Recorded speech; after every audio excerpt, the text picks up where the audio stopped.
E aí, pessoal, a quarentena já acabou e é por isso que eu tô fazendo rushado essas aulas desse curso que vocês deveriam ter recebido aí ao longo do primeiro semestre do ano. Eu preciso explicar para vocês pronomes demonstrativos.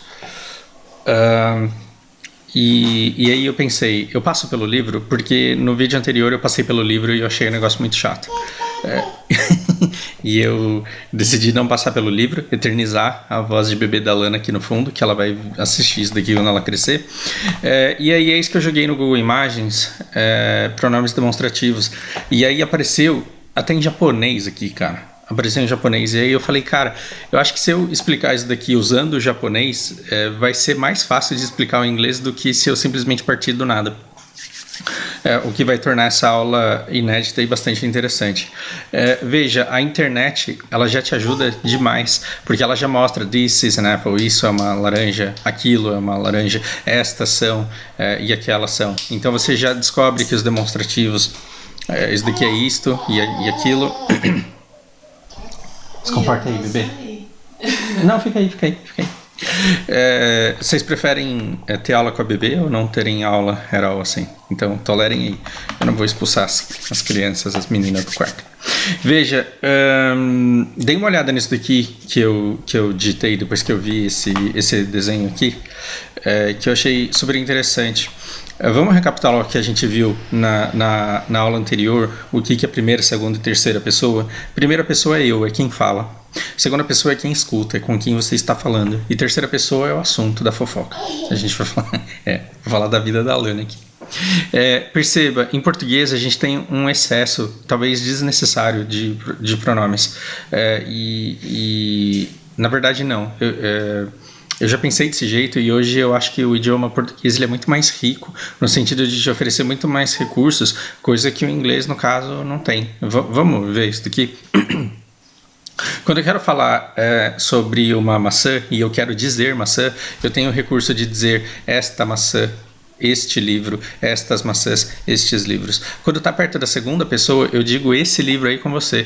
E quando você fala esse livro aí com você, ou essa maçã aí na sua mão, você está sendo meio que redundante, porque o essa já diz aí com você. E a única razão pela qual você fala este livro aqui comigo e esse livro aí com você, o único objetivo de você explicar que está comigo e que está com você é porque nós brasileiros não prestamos atenção e não sabemos a diferença entre este e esse. Sai na rua e pergunta para um brasileiro qual que é a diferença de isto e isso, qual que é a diferença de este e esse. A gente não sabe, e não estou chamando a gente de burro, porque na verdade a gente vive bem sem saber. Só que a gente troca um pelo outro naturalmente e parece que você usa o que você tem vontade. Então a gente usa esse para a primeira pessoa e este para a segunda pessoa, e tá tudo bem, só prova que dá para existir sem essa diferença. E tanto dá para existir sem essa diferença que os americanos sobrevivem, né?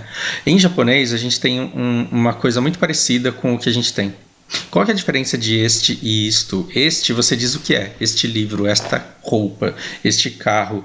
Quando você está com preguiça de dizer o nome da coisa ou você não sabe o nome da coisa, aí você pergunta o que é isto aqui, ó? O que é isso aí na sua mão, o que é aquilo? Você fala aquilo porque você não quer dizer o que é, ou você tem preguiça ou você não sabe. Você não pergunta o que é aquilo carro, não, você pergunta o que é aquele carro. Ou então o que é aquilo porque você não quer dizer. Logo, depois do isto não cabe nada, não cabe palavra depois do isto, não cabe palavra depois do isso e não cabe palavra depois do aquilo. Mas depois do este, do aquele, você deveria ter. Em japonês a coisa funciona de forma idêntica. Então este carro é konokuruma, esse carro aí com você é sonokuruma, e aquele longe de nós dois é anohon, aquele livro lá longe de nós dois. E se eu tô com preguiça de dizer carro ou livro, aí eu falo kore, né? Por isso que é muito engraçado quando você chega no Japão, você não sabe falar japonês, tudo é kore, né? Como que fala isso daqui em japonês? É kore, e funciona. Aí você mostra pra pessoa, tá resolvido, você já aprendeu um monte de palavras de uma só. Em inglês você vai conseguir viver sem essa coluna do meio. Por quê? E sem a coluna de baixo. Ou seja, o inglês aí ele está com um excelente candidato para idioma mais simples e funcional do mundo.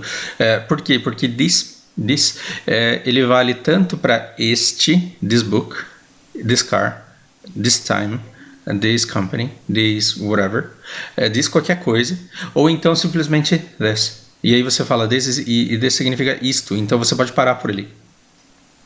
Ok? E esse this, ele tá perto da primeira pessoa, tá comigo, tá junto com quem fala. E o plural de this é these. E assim, quando você escuta isso numa frase, quase não dá para perceber. This book, these books. Então, quase não dá para perceber. Mas o plural do that, ele é muito diferente. Então, that car, those cars. Então, você precisa se atentar aí à diferença do singular e do plural. Não que no português não tenha, porque a gente tem estes, estas, esses, essas, aqueles, aquelas. Mas você não tem aquilos, por exemplo. É aquilo só.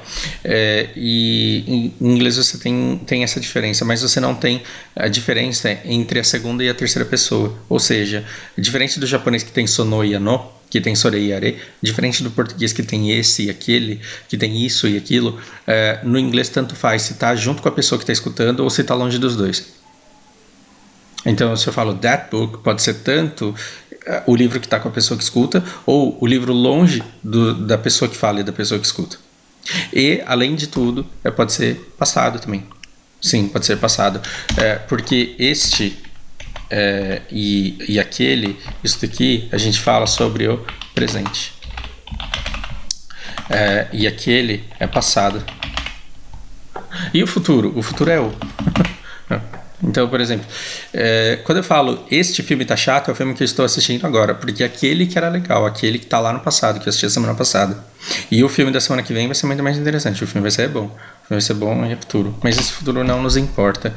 Basta que você veja que quando você fala esta festa, você se refere ao presente, e aquela festa você se refere ao passado. Em inglês vai ser exatamente a mesma coisa. This time, essa vez. That time, aquela vez. This party, esta festa agora. That party, aquela festa daquele momento lá no passado. Então isso daqui ele se repete aqui no inglês da mesma forma. Tudo bem? Então quando você fala eu concordo com that, é com o que a pessoa está falando. Eu não concordo com this, aí você não concorda nem com você mesmo, aí fica difícil de ganhar na argumentação. Que mais? Deixa eu ver se no livro tem alguma coisa muito importante para mostrar para vocês. Eu acho que nada no livro vai ser mais interessante do que essas coisas que você encontra. Olha que maravilha, no Google Imagens você tem esta festa, aí você aliás, você tem com maçã e depois você troca por trevos, shamrock. Então, this shamrock, that, these, tá aqui no plural, e those, tá lá longe, tá com a pessoa que tá escutando. Tudo bem? Bom, deixa eu ver se tem alguma outra coisa muito importante para falar a respeito. Por hora eu acho que é isso.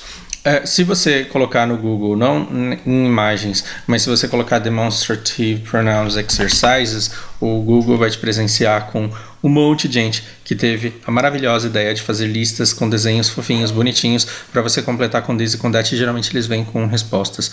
No site, se você for no site, muito provavelmente você vai encontrar a correção de exercícios para ver se você estava certo ou não. Pratique o máximo que você puder.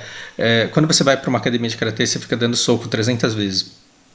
Para quê? Para o dia que você tiver uma briga de verdade, o soco sair no automático. Para que você vai fazer exercício? Não é para acertar, a nota não te diz nada, mas você precisa exercitar infinitamente para quê? Para que na hora que você precisar de um pronome, ele te ocorrer muito fácil, para que você consiga falar sem pensar muito. Se sair errado, saiu, o importante é se comunicar, mas aí depois continue praticando para o seu golpe sair cada vez mais perfeito, para as palavras que você escolhe saírem de maneira até inconsciente cada vez mais corretas. Por hora é isso. E essa playlist de vídeo não vai te levar à fluência, o que vai te levar à fluência é a prática. Não converse com esse vídeo, converse com alguém usando essas ferramentas aqui que eu estou te dando. Por hora é isso, um grande abraço para vocês.